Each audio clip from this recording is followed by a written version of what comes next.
Maria sat by the kitchen window, sunlight spilling over her worn tablecloth, the letter trembling in her hands.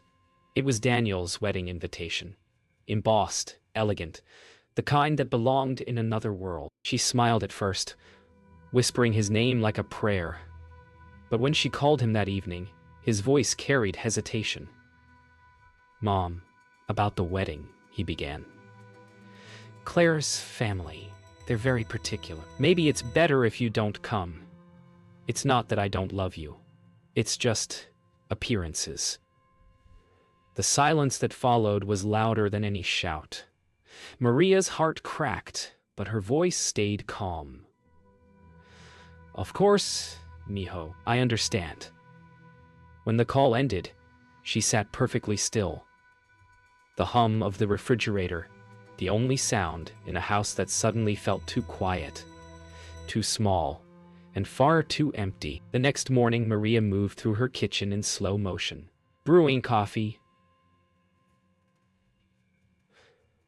pretending not to think, but grief has a way of showing itself in silence. Rosa, her 60-year-old neighbor and closest friend, appeared at the back door with her usual unannounced cheer.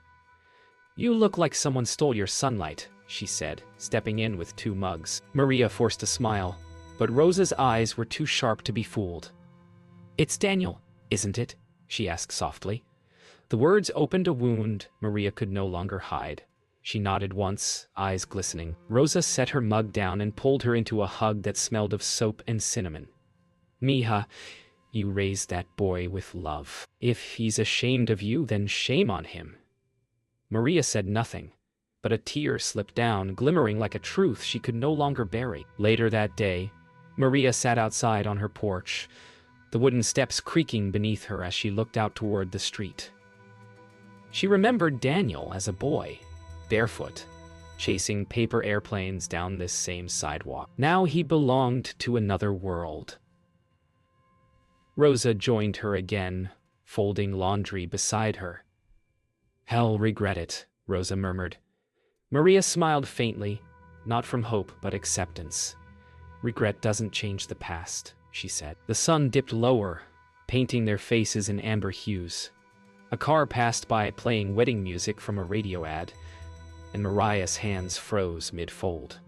Her eyes welled up, but she blinked the tears away. "I just wish," she whispered, "he'd remembered who taught him love before he learned pride." As dusk settled, Maria gathered old photographs from her drawer. Daniel's first day of school, his graduation, the birthday parties she worked double shifts to afford. Each memory carried both pride and ache. She traced her finger over one photo of him in his tuxedo at prom, remembering how he'd said, "One day, I'll buy you a big house, Mama." She smiled bitterly. Promises of youth often rot in the noise of adulthood. The lamp beside her flickered, its weak light breathing life into memories she'd long sealed away. A knock startled her. It was Rosa again, holding a casserole dish. "You haven't eaten, have you?" Maria laughed softly. "You feed me more than my own son," she said, voice trembling between gratitude and sorrow. Night deepened. Maria couldn't sleep. She sat by the window, the neighborhood dark and silent. The invitation still rested in the drawer, like an unanswered question. She took it out and read the names again. Daniel Delgado and Claire Montgomery. The words felt foreign, polished, detached from the boy she once knew. Her phone buzzed with a text from Daniel. "Mom, please understand, it's just complicated." She read it twice, then typed back, "Don't worry, my amor. I won't embarrass you." She didn't press send. Instead, she closed her eyes and whispered the words aloud. Not in bitterness, but in heartbreak. Outside, a street light flickered, catching the shimmer of her tears as they fell quietly onto the ivory card. The morning of the wedding drew closer, and Maria found herself avoiding the subject entirely. When neighbors asked if she was attending, she smiled and changed the topic. She told them Daniel was having a small ceremony, but inside, the lie burned. She worked at the diner that day, pouring coffee for strangers whose laughter filled the air like ghosts of joy she couldn't touch. Every clatter of a spoon reminded her of the wedding banquet she would not see. During her break, she looked out the diner window, watching couples walk hand in hand. The world kept celebrating love, while hers was being quietly discarded. She reached into her apron pocket and touched the folded invitation, not out of hope, but as if reminding herself it was real. That evening, Rosa stopped by again, carrying groceries. "For someone who says she's fine, your eyes look like rain," she teased gently. Maria laughed, brushing her hair back. "You ever notice," she said, "that the older we get, the easier it is to pretend?" Rosa frowned, setting the bags down. "Pretending's for fools, Carigno. You can't hide heartbreak behind laundry." Maria looked away, unable to meet her friend's eyes. The truth was too raw to speak.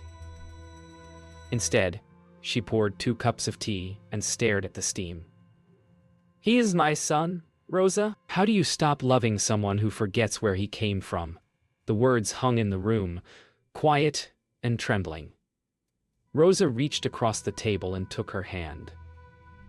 "You don't stop, but you can remind him who you are." Days passed, and the wedding drew near. Maria stayed late at the diner, hoping exhaustion would drown the ache. One evening, a young waitress named Emily asked, "Mrs. Delgado, are you going somewhere nice this weekend?" Maria forced a small laugh. "No, sweetheart, just home." After closing, she walked through the alley behind the diner, neon lights flickering against puddles from an earlier rain. She saw her reflection in the water, tired, graceful, invisible. "Maybe this is what I deserve," she whispered. But deep inside, a spark resisted the thought, a whisper of pride she didn't yet recognize as the beginning of her return. The next morning, Maria stood before her small mirror, trying on her best dress, pale lavender, a little faded but neatly pressed. She imagined walking into Daniel's wedding.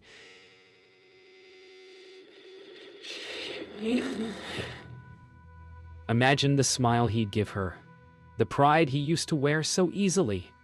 But fantasy quickly surrendered to reality. She sighed, hung the dress back in the closet, and chose her uniform instead. When she looked at herself again, she barely recognized the woman staring back. "You look tired, Mama," she whispered to her reflection, almost mocking herself. But in her tone there was still something unbroken, a quiet defiance wrapped in gentleness. She didn't know it yet, but that resilience would soon be noticed. That afternoon, Rosa caught Maria leaving work early. "You're coming to my house tonight," she said, tone firm but kind. "I made caldo, and I won't take no for an answer." Maria smiled weakly. "You always cook when the world feels heavy," Rosa chuckled. "That's because soup heals what pride can't." Over dinner, they talked about everything except Daniel. The neighbors, the weather, the silly television shows. But under Rosa's laughter, Maria saw a mirror of love that didn't judge her. As she left later that night, the cool wind brushed her cheek like a reminder. She was still loved, still seen, even if her own son had forgotten. Saturday morning dawned gray and slow. Maria walked into town, the air damp from a light drizzle. She carried a grocery list, but not much purpose. Passing the old Montgomery Hotel, she stopped to rest by the stone steps, unaware she was being watched from above.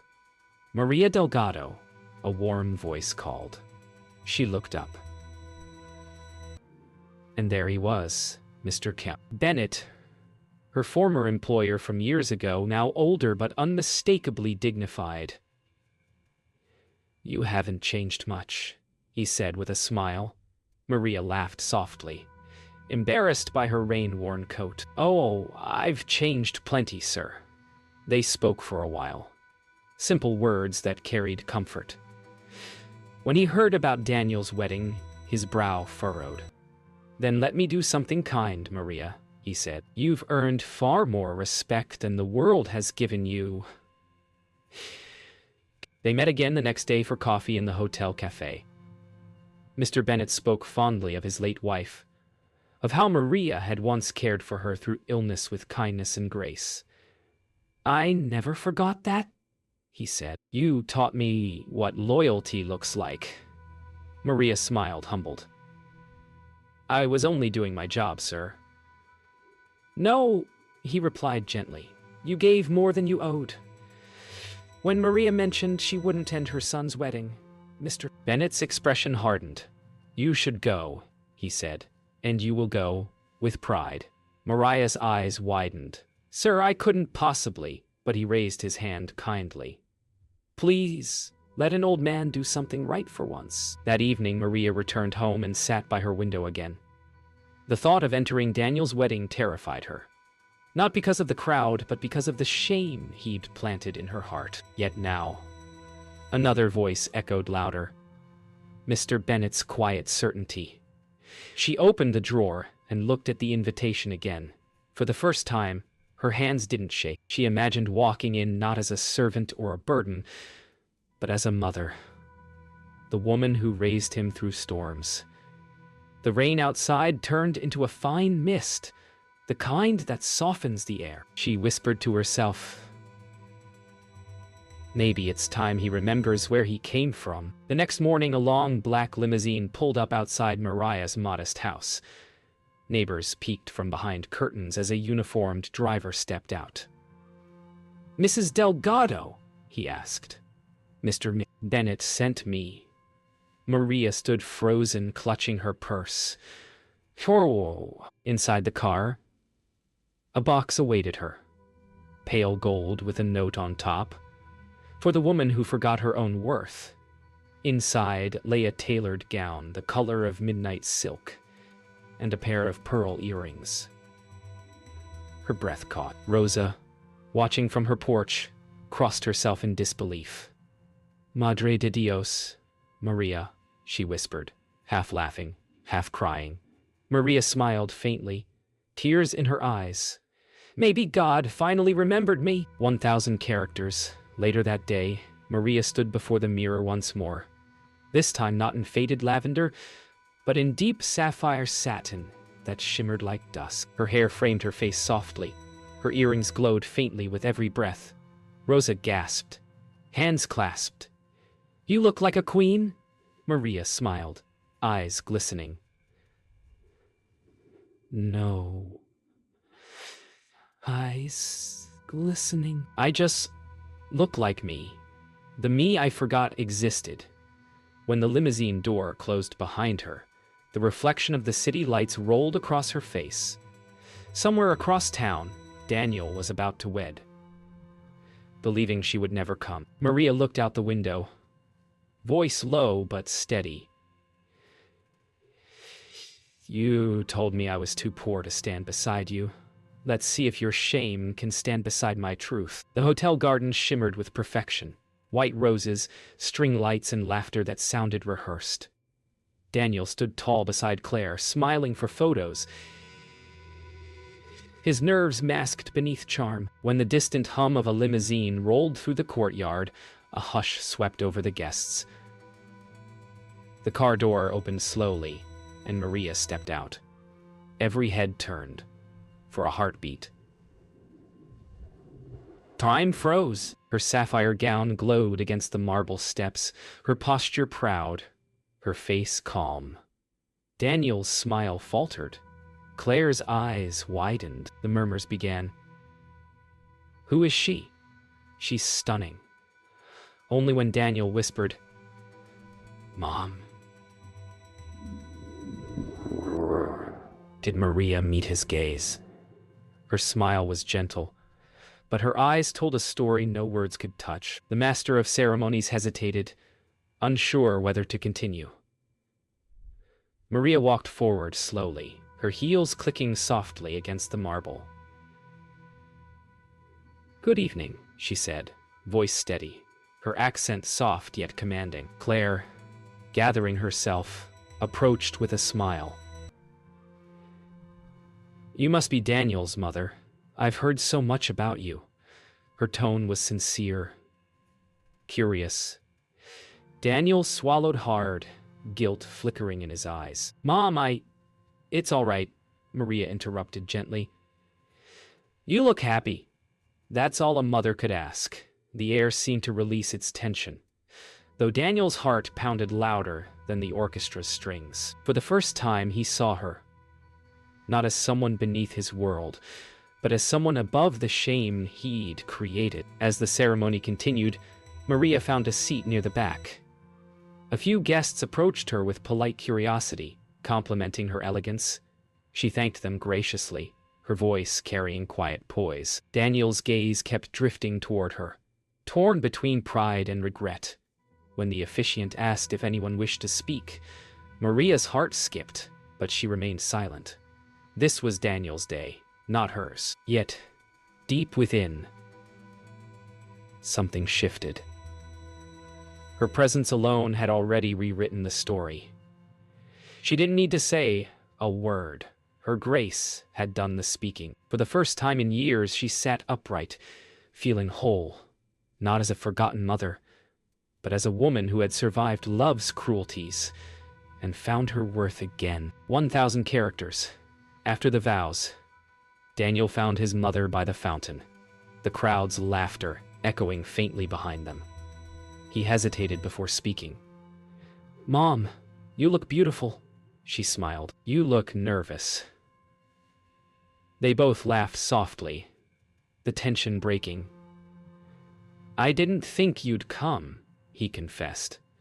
"I wasn't sure I should," she replied. "But then I remembered who raised you, and I wanted to see if you'd remember too." Daniel's eyes filled, the facade slipping away. "I'm sorry, Mom. I thought I had to be someone else to be respected." Maria placed her hand gently on his cheek. "Respect isn't what others give you, Daniel. It's what you keep for yourself and for the people who gave you everything." As the night deepened, the band played its final song.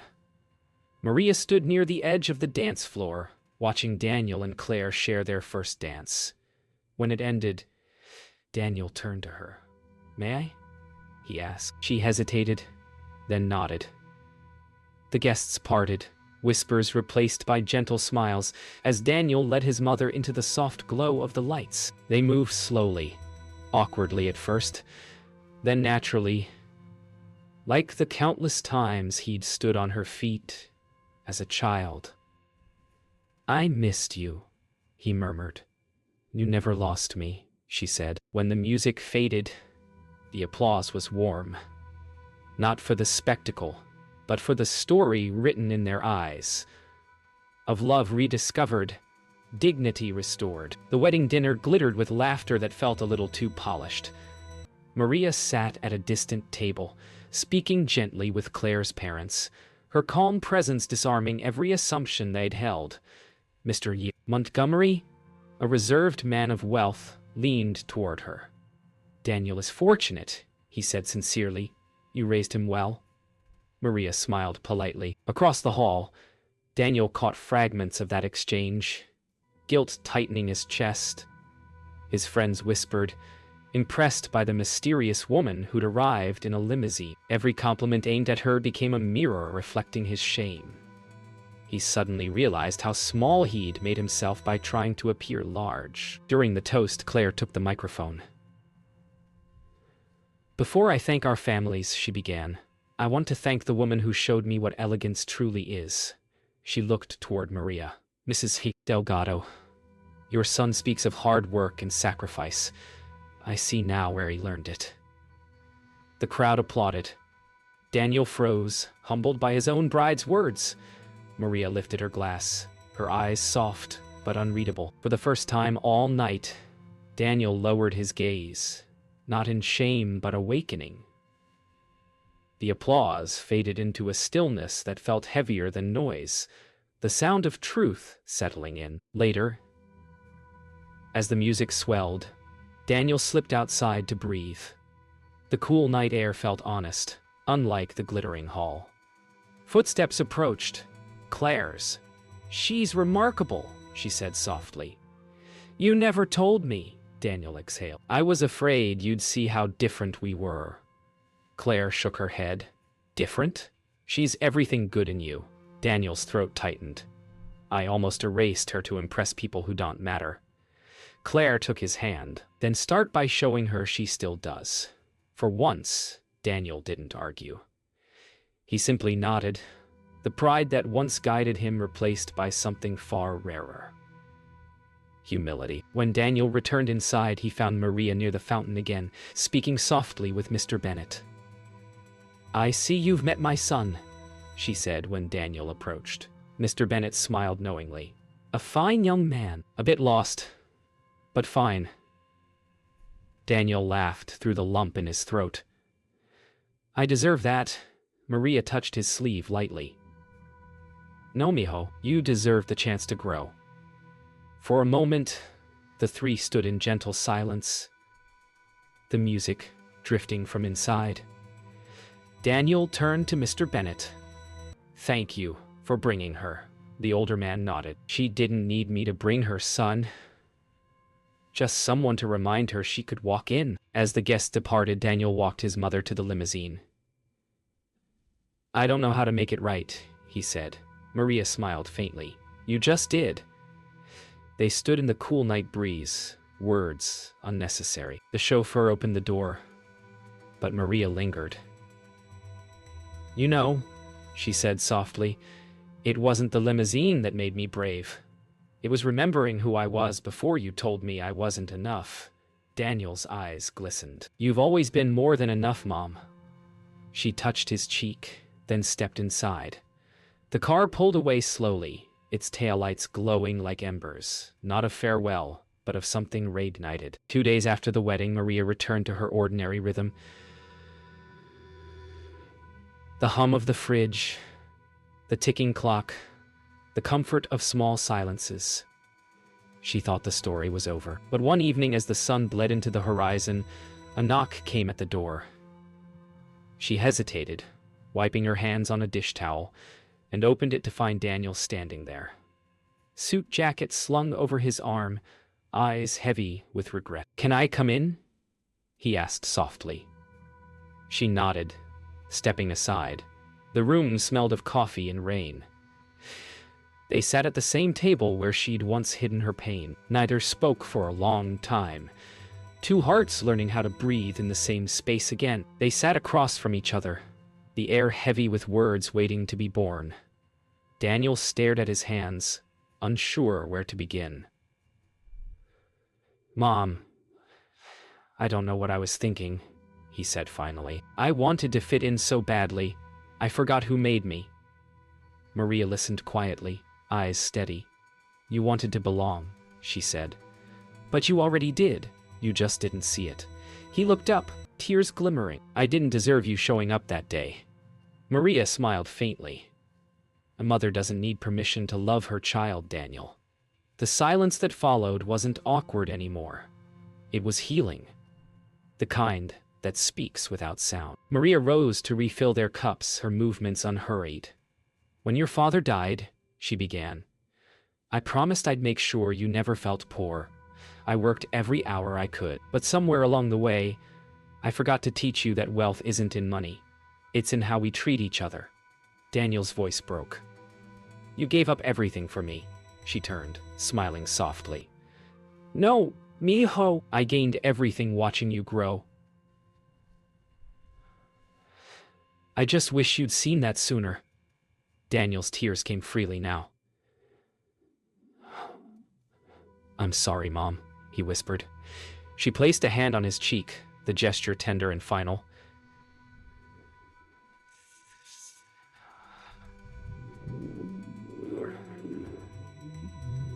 Later, they moved to the living room. The old clock ticked softly as Daniel gazed at a photo of his younger self with Maria. "I used to think success meant leaving this house," he said. "Now I realize it means finding my way back." Maria chuckled quietly.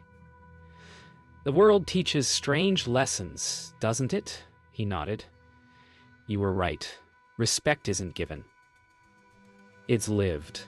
Maria smiled, resting her hand over his. "And now you know. That's all a mother hopes for. Not perfection, just understanding." The warmth in the room was no longer from the lamp. but from the peace between them. A light, no apology, could fully describe. Before leaving, Daniel hugged his mother tightly, longer than he had in years. "I don't know how to thank you," he said. She smiled into his shoulder. "By living kinder than yesterday." When he pulled back, she handed him a small envelope. "Your father wrote this before he passed. I never showed you because you were too young." Daniel unfolded the letter outside, under the porch light. The handwriting was shaky but clear. "Be proud of where you come from. One day you'll forget, and that will be the day you need to remember most." Daniel closed his eyes, the words sinking deep. Inside, Maria watched from the window, tears shining, not from sorrow, but release. Weeks passed quietly. Maria returned to her usual rhythm, yet something in her had changed. Not her surroundings, but her spirit. She hummed while cooking, her steps lighter, her smile easier. Every morning she watered her small garden, the same one Daniel once trampled as a boy chasing his toy car.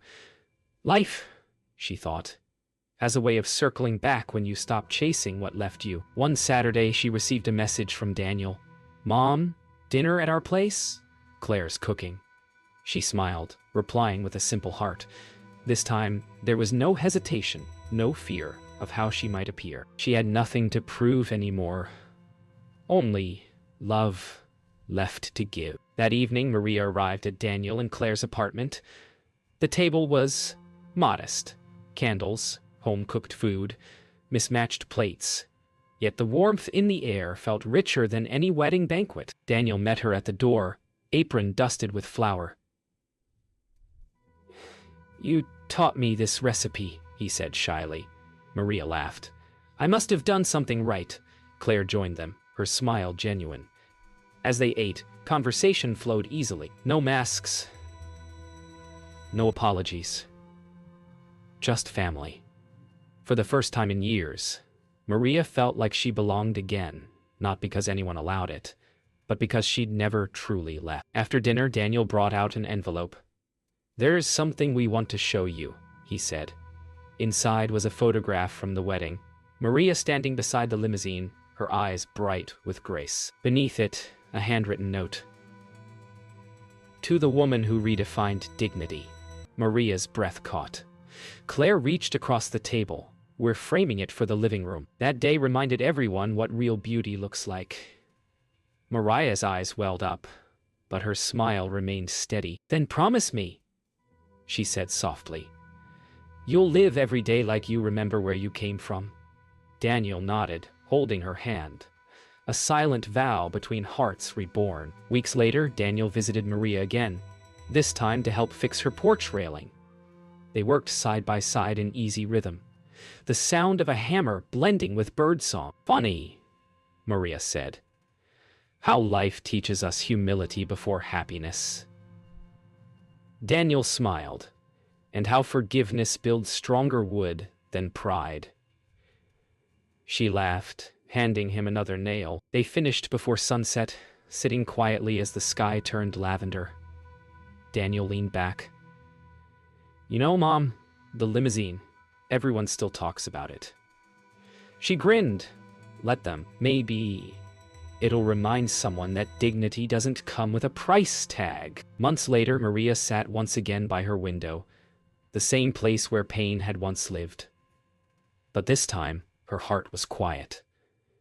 Outside, Daniel and Claire were planting a small tree in her yard, a gift for her birthday. "So it'll grow where I almost withered," Maria whispered to herself. She smiled as laughter drifted in from outside. The limousine, still parked in the driveway, caught the afternoon sun, its polished surface reflecting sky and leaves, no longer a symbol of pride, but of journey. Maria closed her eyes, whispering, "Forgiveness is the only inheritance worth leaving behind." The camera would linger there, on her peaceful face, the wind through her curtains, and the sound of life continuing.